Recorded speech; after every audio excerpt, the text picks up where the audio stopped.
Calling to order the Tax Abatement Study and Formulating Committee. Actually, as Josh has pointed out, is the Tax Incentive and Abatement Study and Formulating Committee.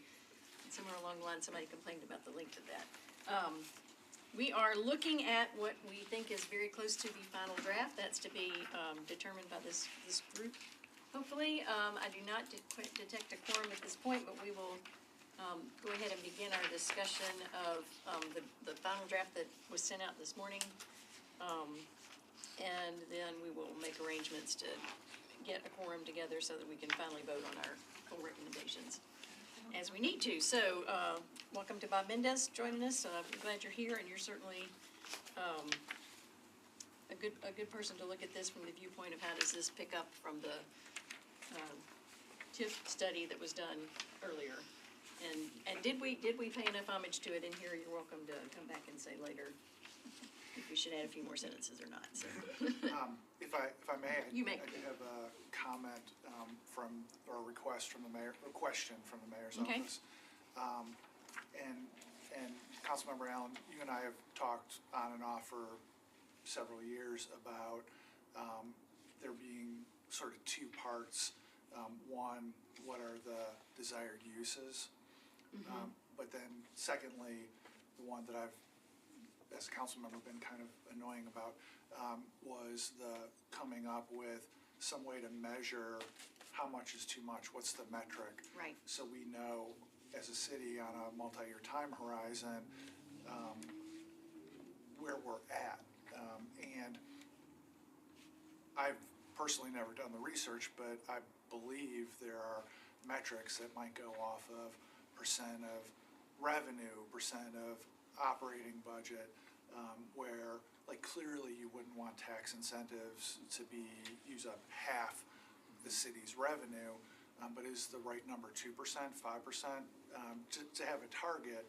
And I understand from the last time that we talked that this report is more heavily focused on making sure that we've got agreement on uses, but doesn't necessarily address what's the right metric of how much is too much, what gets us in trouble, what are we aiming for the spend to be, and the request from the mayor's office is if it's, and I understand you guys have been working for a long time and it's a new administration, so this is a late request, but if there's a way to build into the report that it's important to know what we're aiming for, we're not just talking about here's what we prefer uses to be, but it's got to be coupled with what's our target.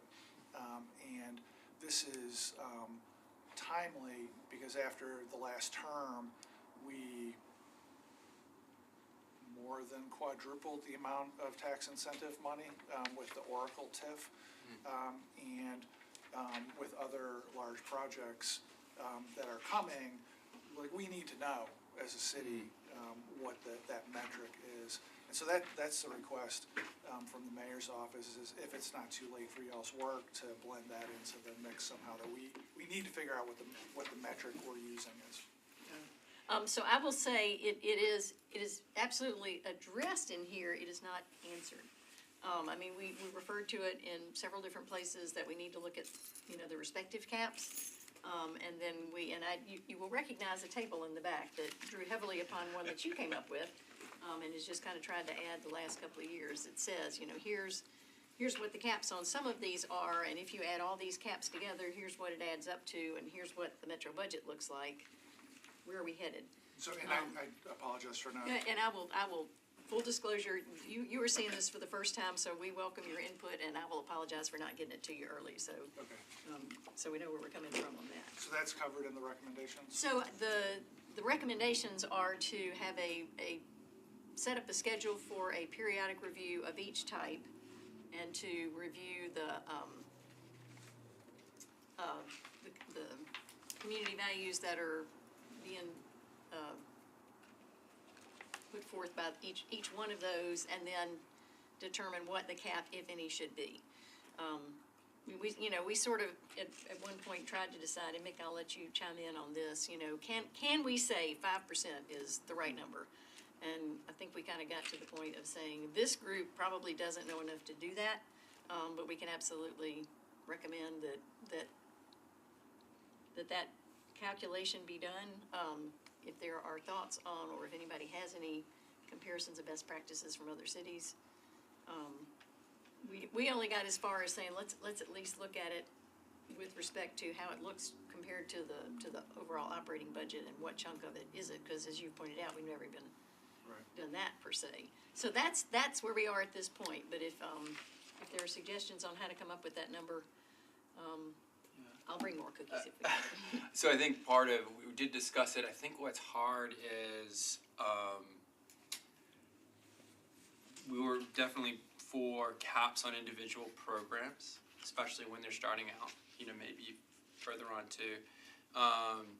And I think it really, to some degree, I at least struggle getting my head around this. I believe, though I can't name it, there might be things where X percent of the total revenue budget saves us X plus 1% of the operating, of the actual operating expense of the city. So if we're talking about affordable housing, maybe if we have a tax incentive that's more efficient, maybe we can afford to put a little bit less money into barns or something like that. And so that's very sort of general kind of framing. And so I think we struggled with trying to figure out what that magic number is. And one of the things I think where we tried to address that is,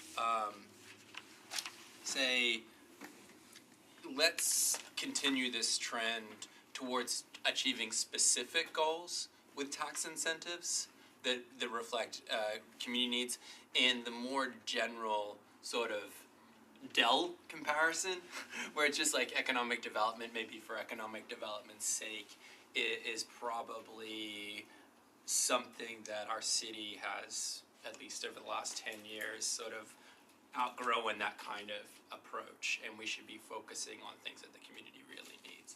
And to the extent that it is doing good for what the city is looking for, to me, it doesn't jump out there there's going to be a magic number on what that cap maybe should be or goal should be. But I think you've thought about this a lot more than I have, so I'd love to hear your thoughts. Yeah, and I think for the National Organization of Government Finance Officials, GFOA, I think they've got literature about this, and it all comes down to the idea of, like, it's easy to say, oh, if 1% of our revenue is for tax incentives, that's obviously fine, but to put numbers on it, when the last term started, in the 4 years before that, from 2015 to 2019, the amount of tax revenue that was set aside in advance, not through the operating budget, through incentives, had more or less doubled from about 17 million a year to 35 million a year in one term. And due to refinancings during favorable bond markets, that got down to from about 35 to 20. And with legislation passed in the last term, it's going to surge to 60 or 70 million a year off budget. And that's a big increase for 4 years. And clearly that pace of increase at some point would be unsustainable.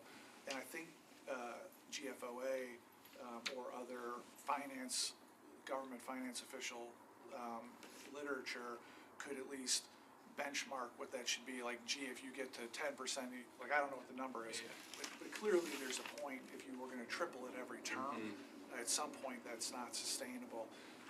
And so the request is, and we're gonna do it whether it's in the report or not. But we should respectfully have if you had a recommendation that said we should figure out like what the cap is globally, how much in property tax revenue are we willing to allocate outside the operating budget automatically for years into the future? Is it 60? Is it 100? Is it 200 million a year? Like, we should have some idea of what that target is, and we're likely going to figure that out regardless.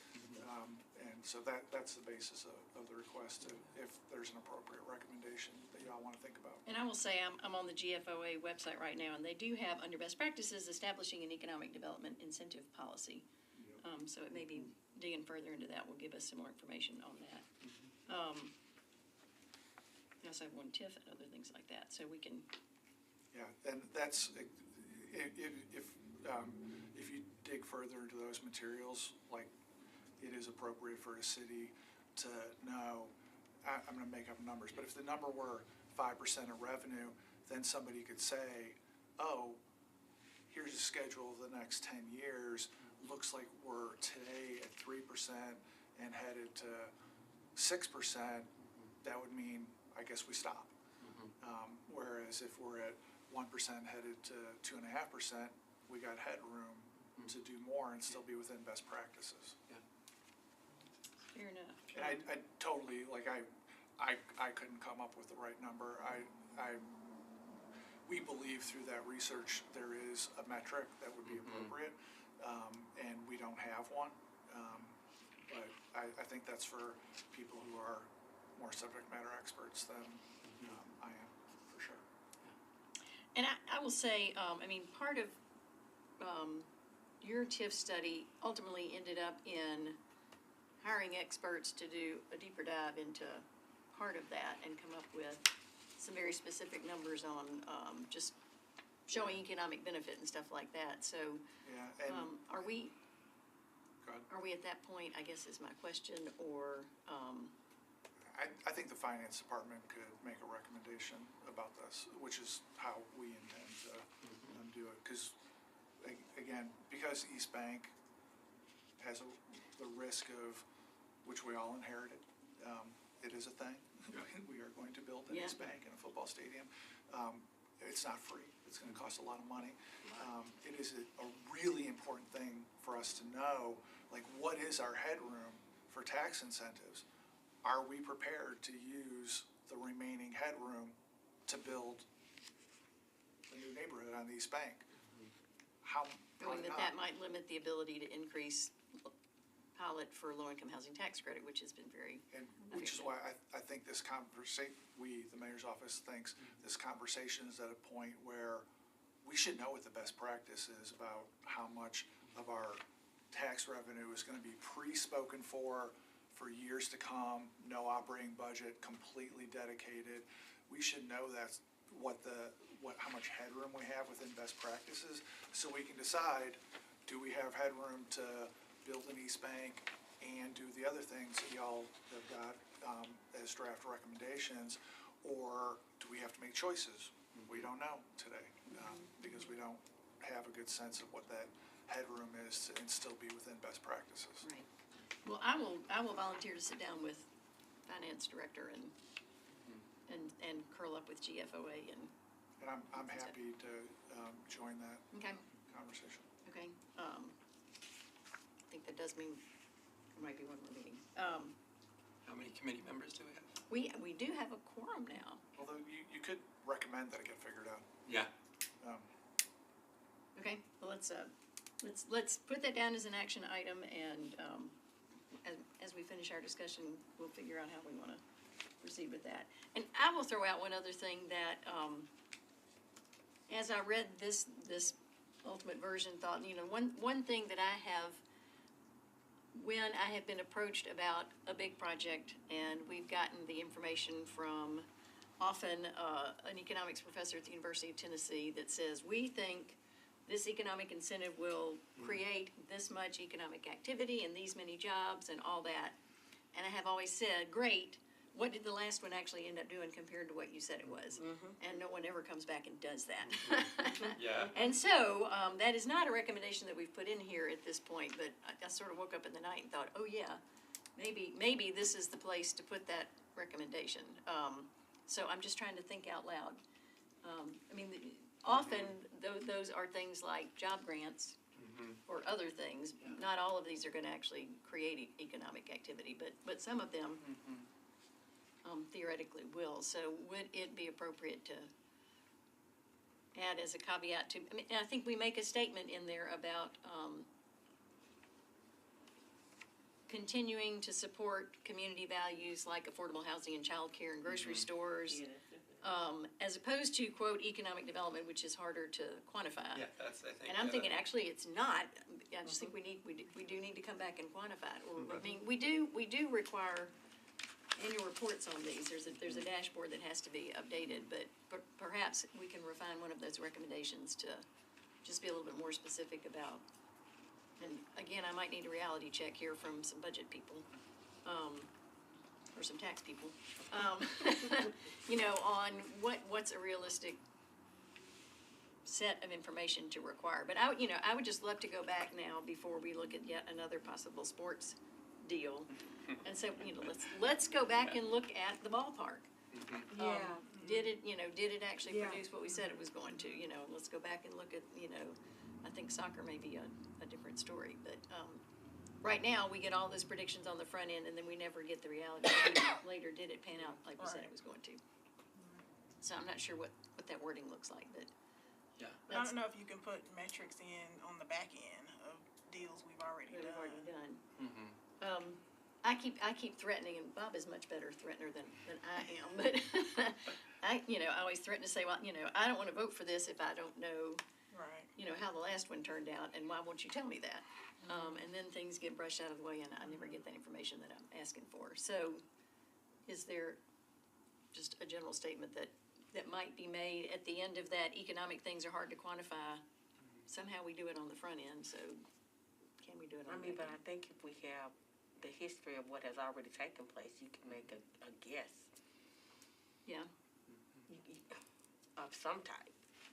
I mean, you should be able to, we can use that as a guide or a gauge to gauge. And some of that is, estimate. did this many jobs actually get created? And on the construction process, that data should absolutely be available, and those reports are done. I guess it's the sort of secondary, did this spin off all this other economic activity? Yes, sir. I have to raise my hand now. My sense from thinking about this previously is when you look at those economic development projections, some of the things are objective. Very objective. And like you could look at property tax assessments to figure out the appraised value and how that compared to before.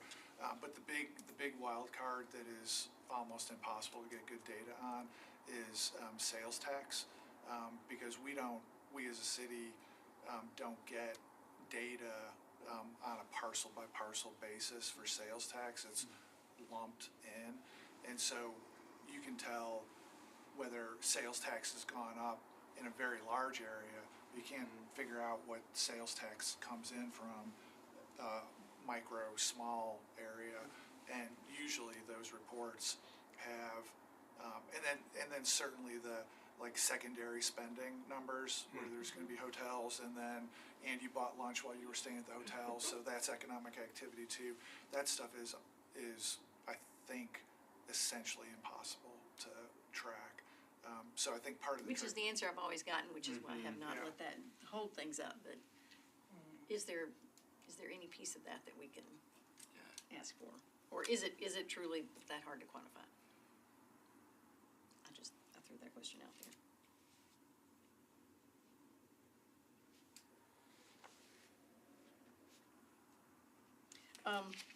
Okay, well, those are kind of the two thoughts that I had as I looked through this, and thanks again, Josh, for looking over the legal stuff. But in a nutshell, for those who are just joining us, the executive summary throws out what we ended up with our five. So the overall structure was,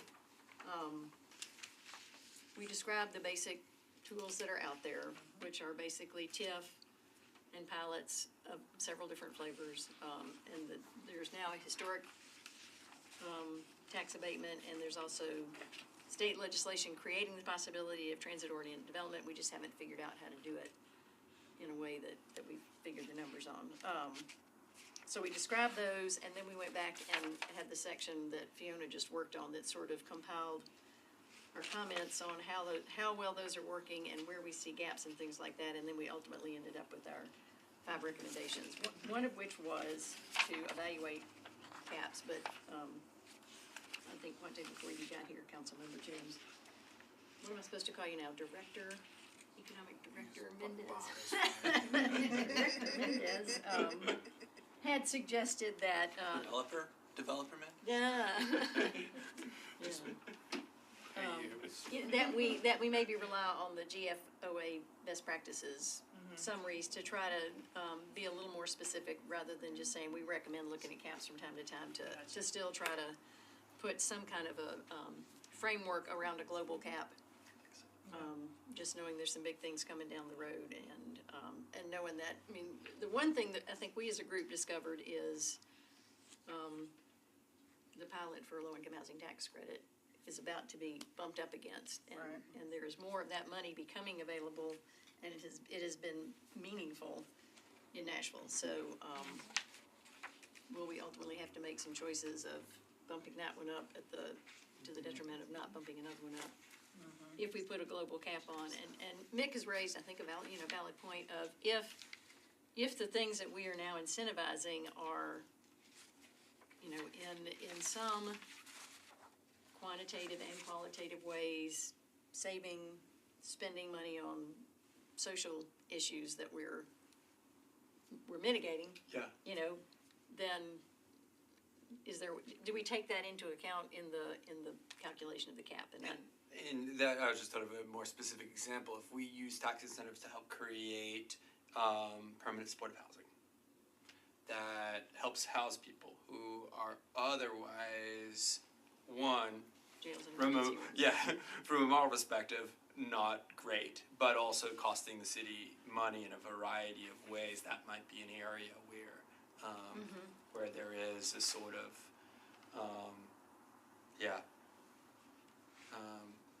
where we can see hard to specify but direct saving. Which, I mean, if it's hard to specify or quantify, then is it direct? I don't know. But, There may be data from HUD available on that or something. HUD, question mark? Okay. And Bob and I talked about getting together with Mr. Crumbo and trying to add that piece to what we got here. So then I would just say other items that people flagged as you were looking over this. The database was shrunk, and I think it's very important that all the key pieces I put in it, since we're gonna pass it on to a third party to create. Some stuff was moved to the appendix. Have you looked at what? Yeah, I looked, it's still, it should be included. I'm not sure if it should be in the appendix, because I think all the other things are addressed. We've spoken about that. That's been in different reports, but the database itself and the creation of the database hasn't been. So I think it definitely should be very detailed, because I don't want it to get lost. And we don't want it to get lost. And I was reading in here where it connected something to affordable housing, and I was thinking, Angie Hobart already has her own database with affordable housing, with the Housing Commission, right? So I think she addressed the housing. I think Fiona kind of added that. Yeah, for example, most Nashville know we're facing a housing shortage. However, we don't know how the steps about the steps Nashville has taken to address them. I didn't think that was what the database was being created. It was mainly for transparency, because I don't think you're going to be able to go there and piece together how to do a housing. Correct. Yeah. Correct. And this statement kind of says that's what the database would provide. And Can you tell me what page you're on? 11. In the second paragraph, the last two sentences, like midway. For example, most Nashvillians know that we're facing, like the second paragraph, almost at the very end. Okay. Are you on the second page again? I see where that is, yeah. Am I? Second paragraph at the top. I think don't know we're if we looking have at the different same- pages 11. Yeah, maybe, Mine's 4 up points. close to the top. Yeah, so which Yeah. part? right there. Okay. It's in 4.1. Yes, no, it's just that my page spacing on this piece that I printed out Oh, has okay. this Okay. paragraph. Okay. Yeah, Okay. I'm with you. Yeah, it kind of lost, the transparency message, I think, is just that. Right. And I think a little bit, appendix, okay, but it's just kind of vaguely placed in. I'll make sure it's all there. Yeah. And the reason why, I mean, because I think the database should have definitions, so people will actually know what tax abatement is, and increment financing, and payment in lieu of taxes. And how it works in the tools, that way. Right, but as we said, the goal is to have a single spot. The trustee has offered to host that. Yeah. Where there is All of this. definitions and, Yeah. and references to all the things that are out there, and then links to the Yeah. specific places where they actually live, so that nobody has to recreate them and IT doesn't have to move them, but just so if somebody's totally starting from scratch and they're coming to Nashville and say, I want a tax abatement, the trustee does taxes, I'll go to the trustee's website and find out what's out there. And And they then- can see all 5 things and then go to historic for the historic one or whatever. But let me make sure I got it right, that we're saying the same thing. However, the projects themselves will be on somebody's website so that you can see how it's being done. Correct. Yeah, and I just said, so there will be an understanding and the benefit of it. I just think it should be included. I mean, if we're in council and someone went, well, why are you doing that? They'll know why. And that piece was just left out. I guess because it's a lot, but I just, Right. if it's in the appendix, then Yeah, I know there was and a- the structure, I think, of at least what should be included, not necessarily saying what needs to be included. That way it won't be lost. Right. And it's a living document, so people, or process or whatever, so it could be database, so you can continue to add to it. So appendix 6.7 right now is sort of a one-page summary. You could put, You could probably just add what I said to as the appendix itself. yeah. Talking about the entirety of your section that you wrote, or that, what's that you're holding up, an outline? Sorry. Yeah. That's what it was, that Yeah, I it's- said a week or so ago. Right. At our last meeting. So it's an outline and then 2 pages of information. I think we've I've seen that, yeah. Okay, we can make sure that that's all back in there. And do that.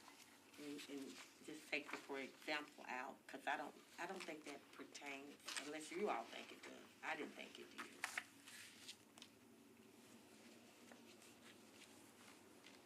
Okay. I'm just saying, that was what I read.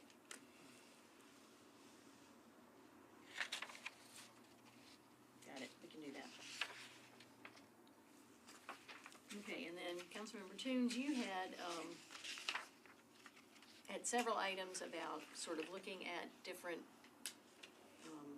niches in the affordability layers.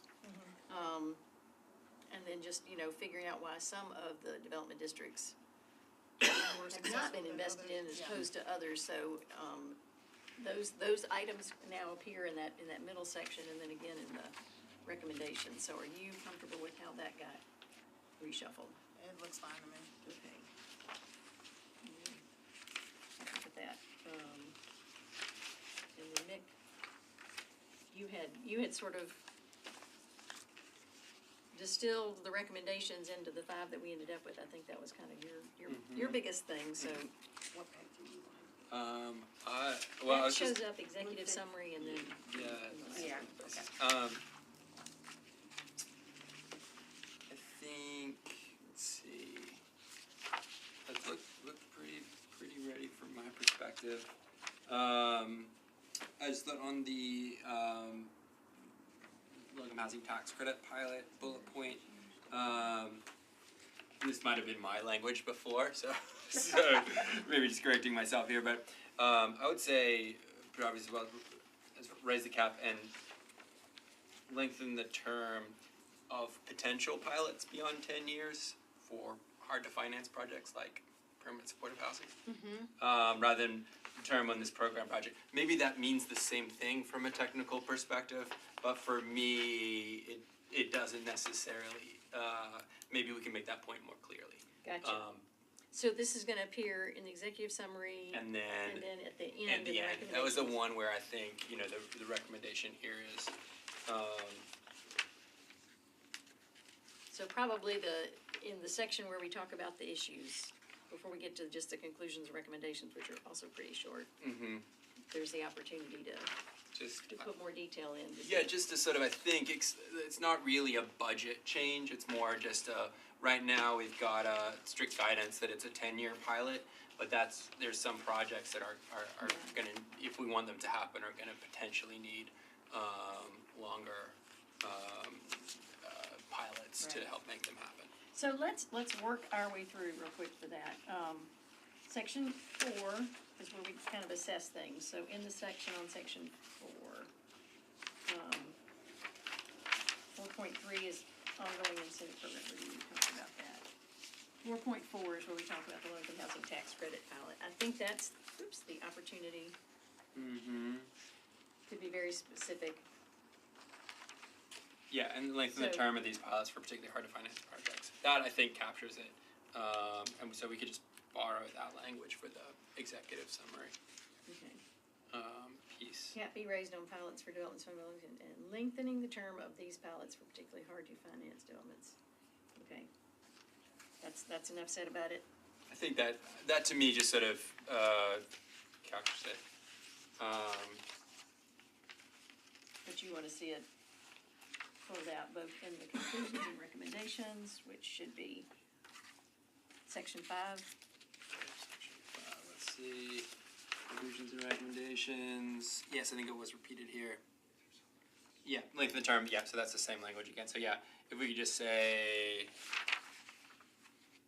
lengthen the term of these pilots rather than lengthen the term of these budgets, would just be if you just change budgets to pilots. Okay. Would make sense there. Cooperation. And lengthen the term on this program's pilot. Okay, got it. And the only other notes I had really noted was on 6.1. I think we had a presentation from Robin from Historic, Yes, as well as, I believe, the trustee, Erica, Erica Gilmore, did present as well. and then Erica Garrison from Bradley. And Erica Garrison for Bradley Yeah, also. we got those three. Okay, you got him. Great. And then Matt Loftus also spoke With, when Joe Kane was here. yes. Anybody else that we didn't get in that one? We made y'all speak all the time, but. Yeah, should we, You don't need to be in here. yeah. Report written I by. think I missed yours.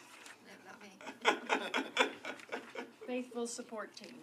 I have one other question. Okay. The new program consideration, Page, 13 on mine, I'm not sure if I'm looking at the right. I'll try to, and then what's the section? New program consideration. The Oh, yeah. committee observed that there was a housing need for households in the 80 to 120 area median income.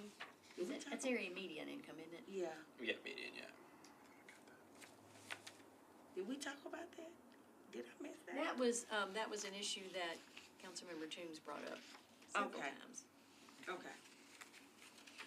Yeah, I was looking at, should we say 60 to 120 in terms of that, or? We've done, the LIHTC allows you to do income averaging, that Yeah. gets you up to the 80%. Yeah.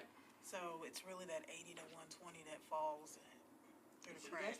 that 80 to 120 is usually covered by THDA's financing, but I For don't the know about home- the building. It hasn't been in any projects that I've seen, and in talking to, Angie Hubbard, that is it's hard to get to that income level, because they're the ones, they make too much to get into the type of income-based housing that we've been doing, but then they can't qualify on their own, for housing, and so that's part of the, new affordable housing pilot that we're trying to get off the ground. I don't know if there's a project attached to that yet or not, but it's trying to get to those folks that are in that. Right income there, range.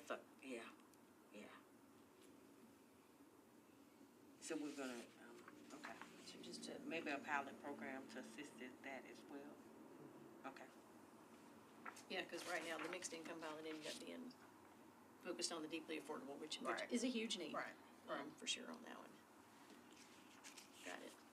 Other comments, thoughts? Additions, deletions? Good. Any comments on the, all right, Josh added great stuff on the legislation. And, Josh, did we end up with the legislation that enabled transit-oriented development in here, or could we? I thought I put it in there. I know I shifted some things around.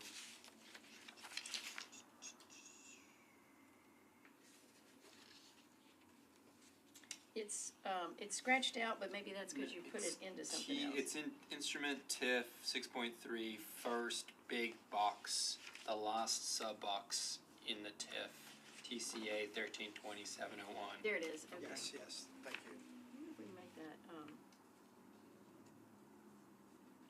transit deficit areas. Do you think maybe we can get the words transit-oriented development Sure. in there and TOD so that it'll Mm-hmm. stand out a little bit more? Great. And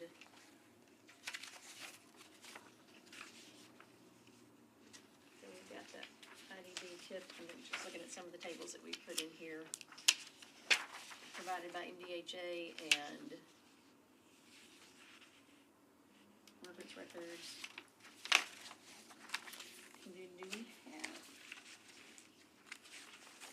Do we have the table that,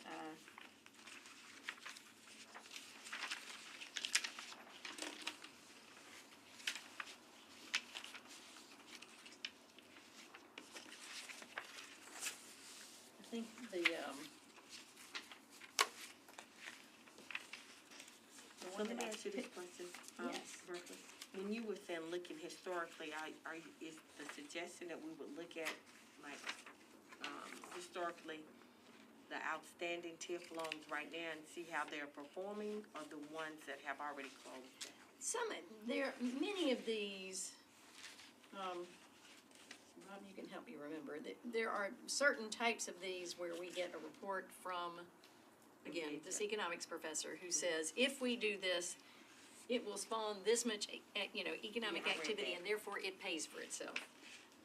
Which is kind of the same thing we're talking about, do we wanna do the same thing with housing, will that pay for itself? And I guess the issue that I'm trying to raise is, that's great on the front end, but it would be really helpful to have some historic reporting back on things that we've done, to say, did they actually come through and do what we thought they were going to? And, and things happen, I mean, COVID happens, and you can't blame the Yeah. project for not performing just because we had a worldwide pandemic, but. So in this report, I'm sorry, it has refinance. So they refinanced all of these TIF loans? Tell me which page you're looking I'm on at. page 2 of 6.4.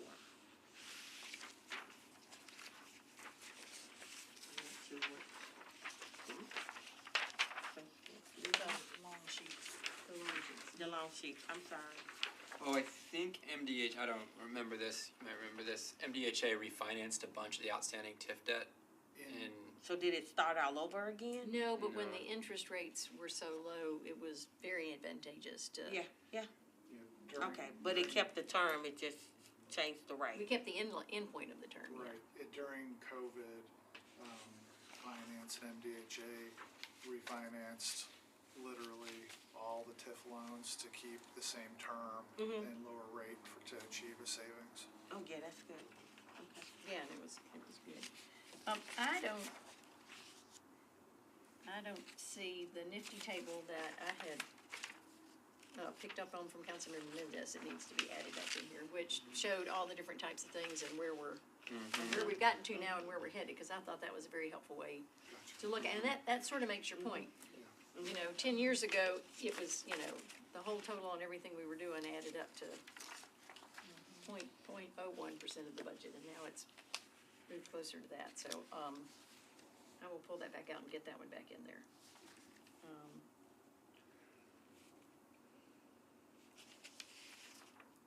I'm not sure where it went. My bad on that one. Okay, other thoughts or comments?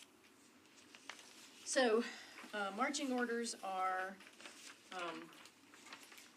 we're gonna put the section about the database, that 2 pages of information back in there, and ensure that what's in the body of the report captures the essence of it, and that all the detail is in the appendix. We will get with the finance director, and you're gonna help me on that, to talk about what that cap. Yep. For sure. Where GFOA best practices lead us to on that overall. And then, I wanna put that table back in. So those 3 things I think are still outstanding. My question to this group, we do not have a quorum, is, are we ready, are we comfortable enough with those things being made by the deputized people, that we wanna go ahead and sign off at this point, or do we wanna come back again, cause we love driving downtown at 5:30? Your thoughts? I'm game either way, and I will bring cookies. I could go either way. I wonder if it might be worth circulating a copy of this report to some of our presenters to make sure Yeah. that it captures, like, Okay. you know, that they're, you know, I think especially the administrators and administrators of the, you know, I'm thinking Joe, I'm thinking Angie, I'm thinking even the IDB. you Yeah, know, and I had just- given a copy to Councilmember Evan Siegel, Okay, who was Yes. chair of the IDB, so I haven't gotten her feedback yet great. either. And that will have to come through Margaret, I believe, is the official way to do that, so, we'll incorporate the comments that we've made here and get, How about circulating another draft to the committee through Margaret? And if you get a lot of questions, then that's indicative that there needs to be another meeting. okay. And that meeting theoretically was on the books for December 6th, which is like next week, that seems really fast. What did we extend our time through? I believe January 31. 31, okay. Do we wanna try to meet December 6th and just have a busy week, or do we want to No, not look at December. another time in December, or aim for early in January? Regardless of the date, we meet every 2 minutes, it seems. It always comes really quick. That's right. How about if we look at a tenant, and just have a date that everybody keeps open, hoping that it'll be a bonus date and we won't need to use it, in early January. We only have one meeting, council meeting in January, so are we wanting to have this present by the time the council meeting happens, or? I mean, I think that January 30 deadline is Oh, 31st, that's when okay. the 31st is when this committee dissolves, but Okay. I don't think So we when had- are we actually, is this just something that goes out via email to the council? I think it probably would go out via Okay, email okay. to the council. I'm gonna look at my folder real quick. Okay. Legislation. Does anyone, I can't imagine there are any new economic incentive things that are gonna happen before then, so, Not before then. okay.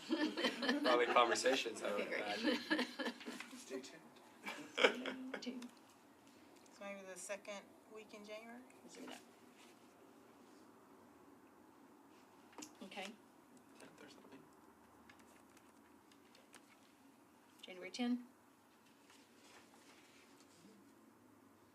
That's a Wednesday. Wednesday seems to have worked really well. All right. Hold that date. Okay. That'd be at 5:30. Okay, What's the date? January 10. 10, okay.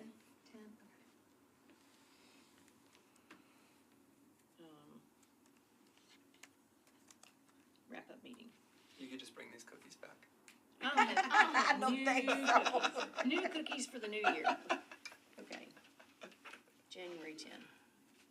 Same time, same place, okay. But, if we do a good job, then that might not be necessary, so I think we're good. So we got a couple of tables, we've got, some appendix work to do, and, everything else looks good. All right, pat yourselves on the back. I think we've done good work here. I appreciate it. Thank y'all again for the support team. Y'all are great. And Yeah. Josh, you're just gonna make that one change on the Yeah, TOD. there's actually a couple of errors I also caught, so I'll correct those as well. Okay. If you'll do those, get that to Margaret, and then I'll let that be the working Okay. draft. That I'll make these changes as we're ready to, and then we'll,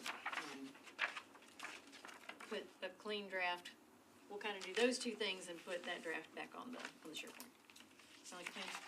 And I guess it probably, let's put the one that is currently named Josh or JH or something. Yeah. Yeah, for today's meeting, let's have that one on the SharePoint, because I don't think, right now, everything goes back to like November 1 Is or this something. the table that you were speaking of? Yeah, Table. yeah, Table. right. All right, that needs to go back in there. There's still a few holes in it, so we'll do that too.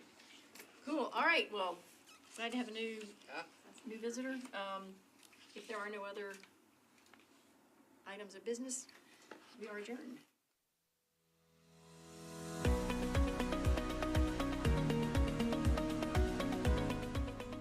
This has been a service of the Metro Nashville Network.